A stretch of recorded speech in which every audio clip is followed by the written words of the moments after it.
நண்பர்களே வணக்கம்.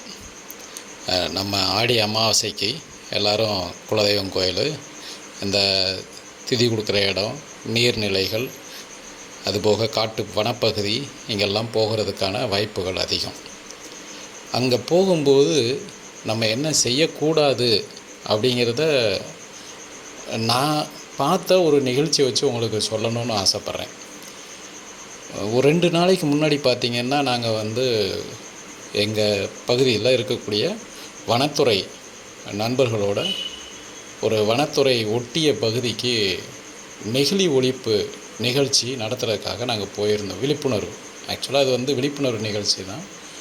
அப்போ அங்கே போகும்போது சரி, போன கையோடு அங்கே இருக்கக்கூடிய நெகிழிகள், தேவையில்லாத அந்த மண்ணை அடைச்சிக்கிட்டு இருக்கக்கூடிய, மண்ணுக்குள்ளே நீர் போக விடாமல் தடுக்கக்கூடிய நெகிழியை எடுப்போமே அப்படின்னு ஒரு நிகழ்ச்சி நாங்கள் போய் எடுக்க போனோம்.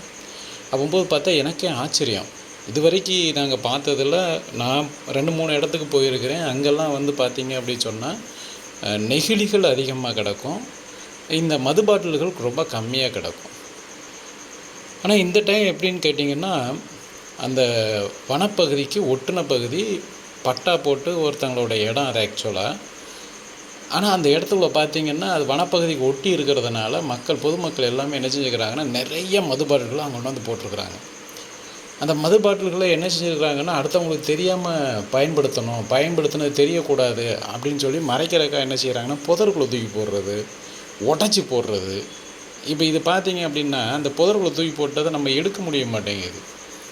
அதை எடுத்து நம்ம அதை வேறு எங்கேயோ நம்ம சரியான முறையில் அது மறுசுழற்சிக்கு எங்கேயாவது அனுப்பலாம் அப்படின்னா கூட அந்த முயற்சி தடைபட்டு போகுது. ஏன்னா அந்த புதருக்குள்ளே போடும்போது எப்படி எடுக்க முடியும் பாருங்கள், ஒன்று. 2வது, இவங்க என்ன செய்கிறாங்கன்னா, உடச்சி போட்டு போயிடுறாங்க. உடச்சி போடும்போது எடுக்க முடிய மாட்டேங்குது. சில்லாக கையில் நம்ம எடுக்கிறவங்க கை, அதை யார்கிட்ட கொடுத்தாலும் கொடுக்குறவங்க கை எல்லாத்தையுமே அது பாழாக்குது.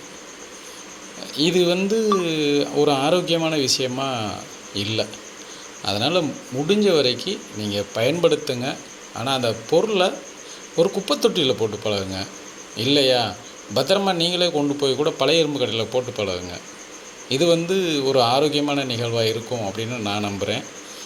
இந்த ஆடி அமாவாசை தினத்தில் முடிஞ்ச வரைக்கும் வனப்பகுதிகளில் போகிறவங்க எதுவும் அந்த நெருப்பு துண்டுகளோ எதுவுமோ படாத அளவுக்கு, இயற்கையை பாதுகாக்கிற அளவுக்கு நம்மளால் முடிஞ்ச உதவிகளை செய்கிறதுக்கு எல்லோரும் முன்னெடுப்போம்.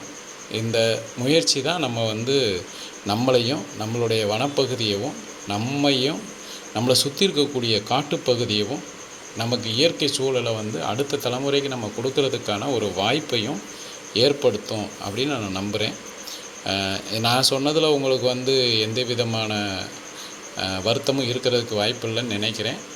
ஏன்னா இது நாங்கள் எடுக்கும்போது நாங்கள் பட்ட அந்த வேதனையை தான் நான் உங்கள்கிட்ட சொல்லியிருக்கிறேன்.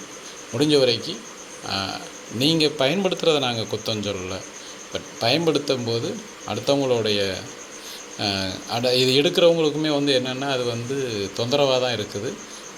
அது நீங்களே ஒரு குப்பத்தொட்டிலையோ இல்லை ஒரு மறுசுழற்சிக்கான ஒரு வாய்ப்பை ஏற்படுத்தி வச்சிங்கன்னா நல்லதாக இருக்கும் அப்படிங்கிறது தான் என்னுடைய சின்ன கருத்து.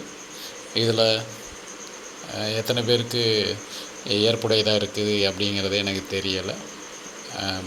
பரவாயில்ல நண்பர்களே, என்னுடைய கருத்தை கேட்டதற்கு உங்களுக்கு என்னுடைய நன்றிகள்.